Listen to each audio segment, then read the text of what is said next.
Karena orang tua saya tahu kalau ayah saya bilang seperti ini, kalau emang benar kamu ingin masuk Islam, masuklah agama Islam, tapi jangan pernah balik lagi ke agama ini. Tapi ibu saya tidak mau, saya masuk Islam, dan adik-adik saya juga tidak mau saya masuk Islam. Pada saat itu adik saya marah sekali, sampai saya dipukul, dijambak, dicekik. Akhirnya ibu saya bilang seperti ini, kalau kamu benar-benar mau masuk Islam, kamu harus buat surat perjanjian bahwasanya kamu sudah mati dalam keluarga ini. Karena saya malu menanggung keluarga yang dianya tidak kuat dengan agamanya, malu sekali dengan masyarakat di sini. Karena kebetulan ibu saya aktivis gereja dan saya juga aktivis gereja, jadi ibu saya merasa itu adalah beban yang berat sekali. Karena di dalam organisasi Kristen itu, jikalau ada satu orang dalam keluarga itu yang masuk Islam, maka keluarga itu akan diasingkan. Tapi saya di satu sisi saya kasihan pada ibu saya, tapi di sisi lain saya ingin mencari tahu kebenaran. Saya ingin memeluk Islam karena saya tidak mau kekal dalam neraka. Dan sampai-sampai saya itu dimandikan dengan air rebusan yang haram. Sampai-sampai saya itu diberi air minum segelas air putih yang dibawa dari dukun. Ketika saya minum, saya muntah darah. Namun saya tetap kuat pada pendirian saya. Seberat apapun cobaannya, saya tetap ingin masuk Islam. Sampai akhirnya orang tua saya nyuruh saya buat surat perjanjian bahwa saya sudah mati, dan saya tanda tangani materai. Saya siap dan saya buat surat perjanjian itu. Lalu saya disuruh keluar dari rumah, saya diusir, saya pergi, lalu saya telepon. Sekarang saya senang sekali ketika saya bisa mengucap 2 kalimat syahadat. Dan rasanya walaupun begitu berat cobaan ketika saya sudah memeluk agama Islam, semua rasa sedih, semua rasa berat yang saya alamin itu hilang begitu saja. Karena saya merasa ini adalah kemenangan saya. Saya sudah lebih dekat dengan Allah. Setelah 1 minggu masuk Islam, saya bisa fasih doa-doa, sholat.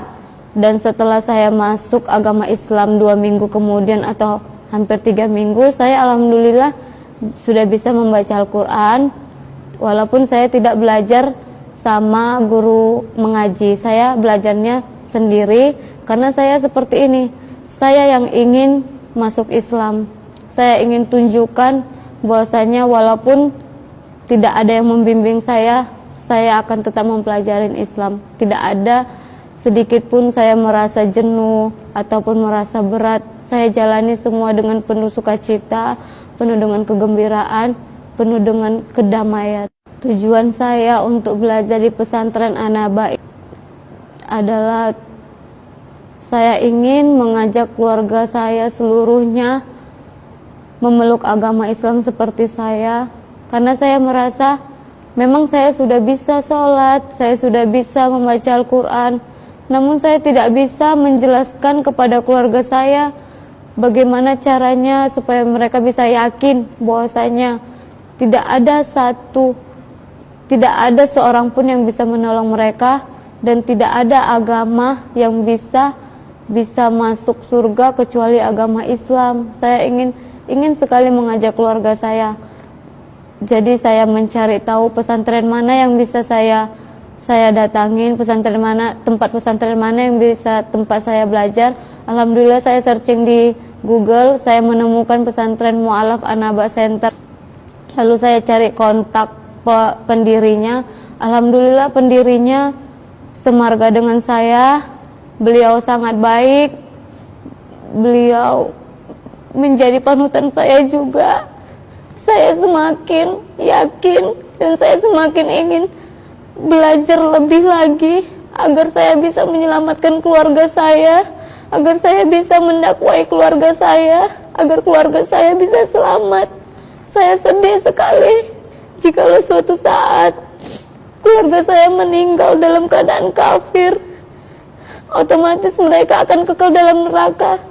Saya sudah bayangkan betapa sedihnya saya rasa. Oleh karena itu saya punya tekad yang kuat. Saya harus belajar agama, saya harus mempelajari agama Islam, saya harus mendalami bagaimana agama Islam, karena saya tidak puas dengan pengetahuan saya yang sedikit ini. Mudah-mudahan dengan saya belajar di agama mudah-mudahan dengan saya belajar di pesantren Anaba ini, saya bisa lebih mendalami Islam dan bisa mendakwai keluarga saya, dan insya Allah bisa mengajak keluarga saya masuk agama Islam. Saya juga berdakwah sedikit kepada ibu saya, namun ibu saya bilang, kamu tahu apa masalah agama, kamu tahu apa masalah kehidupan ini, saya yang lebih tahu, saya duluan lahir daripada kamu. Namun karena saya tidak mau melawan kepada orang tua saya diam saja. Setelah itu orang tua saya bilang, sudah, dari sekarang putus hubungan saya dengan kamu. Tahu juga kamu sudah buat surat perjanjian bahwasanya kamu sudah mati. Sebenarnya saya sedih, namun ya bagaimana lagi,